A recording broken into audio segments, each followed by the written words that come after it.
बिहार में कांग्रेस नेता कन्हैया कुमार पलायन रोको नौकरी दो पदयात्रा कर रहे हैं। ये पदयात्रा 16 मार्च से पश्चिम चंपारण से शुरू हुई, जो पटना में 14 अप्रैल को खत्म होगी।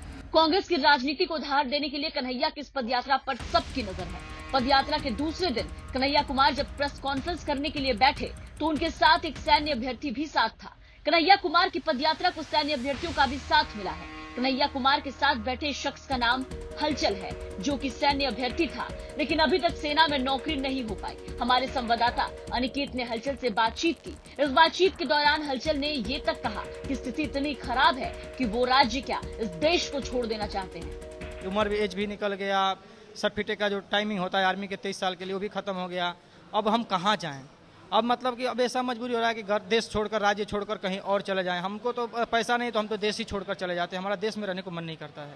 देश छोड़कर चले जाएंगे? सच बताते हैं आपको, दिल से बता रहे हैं कि हमारा मन करता है कि हम देश छोड़कर चले जाएं। अगर हमारे पास पैसा होता तो हम हिंदुस्तान को छोड़कर चले जाते, यहाँ कभी नहीं आते। ऐसी परिस्थितियाँ हो गई है हमारे देश में। महंगाई इतना चरम पर हो गया कि हम ना गैस सिलेंडर भरा सकते हैं, ना हमें नौकरी। फौजी तो देश के लिए लड़ता है, आप इस तरीके की बातें कर रहे हैं। इतना कमजोर नहीं पड़ना है, फौजी लड़ाई लड़ता है। लड़ाई बात सही है कि फौजी लड़ाई लड़ता है, लेकिन जो फौजी को फौज में जाने ही नहीं दिया जाएगा, उसको 5,000 के लिए मजदूरी पर रख दिया। फौजी को राशन के लिए लाइन लगाना पड़ेगा। कितनी बड़ी शर्म की बात है। आप सोच कर देखिए कि एक हिंदुस्तान का फौजी 5 किलो राशन के लिए लाइन लगा रहा है, अपने खेत गिरवी रख दिया है, अपनी बहन का शादी करने के लिए है, माँ बीमार है। बताइए हम कैसे करें? कहाँ जाएं? किसके पास जाएं?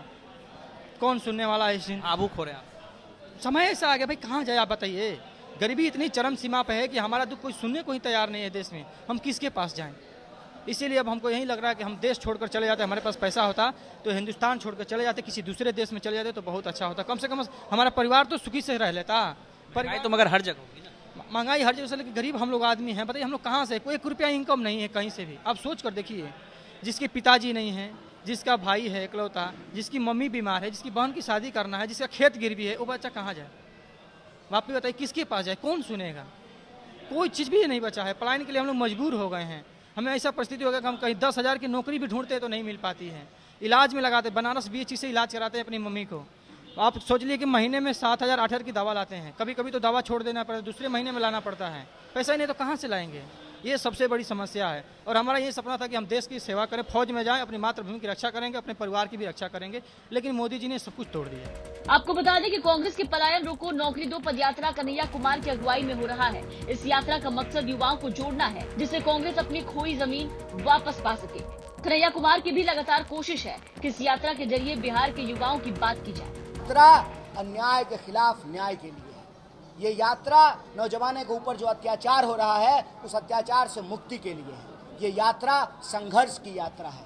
ये यात्रा समाज में जो व्याप्त नफरत है, जब आप नौकरियां नहीं दे पाएंगे तभी तो आप नौजवानों को आपस में लड़ाएंगे, धर्म के नाम पर उनके बीच में नफरत फैलाएंगे। और नफरत की आग में जो ये बिहार को जलाने की कोशिश की जा रही है, उस नफरत की आग को बुझा करके नया बिहार बनाने की यात्रा है। हमने बार बार कहा कि ये यात्रा बिहार के छात्रों और नौजवानों की यात्रा है। बिहार चुनाव में अब लगभग 7 महीने बाकी हैं। कन्हैया कुमार के 28 सितंबर 2021 को कांग्रेस में शामिल होने के बाद से बिहार की राजनीति में हलचल देखी जा रही है और अब सीधे पदयात्रा की कमान संभाल रहे कन्हैया कुमार युवाओं को कितना कांग्रेस से जोड़ पाते हैं, इस पर सबकी नजर होगी। अनिकेत कुमार की रिपोर्ट, बिहार तक।